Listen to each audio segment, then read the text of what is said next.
ورثة إبليس.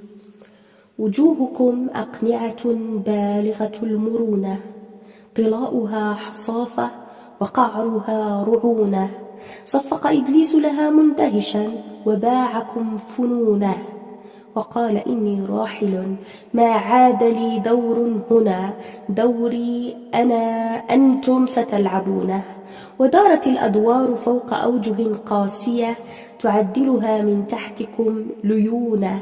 فكلما نام العدو بينكم رحتم تقرعونه، لكنكم تجرون ألف قرعة لمن ينام دونه.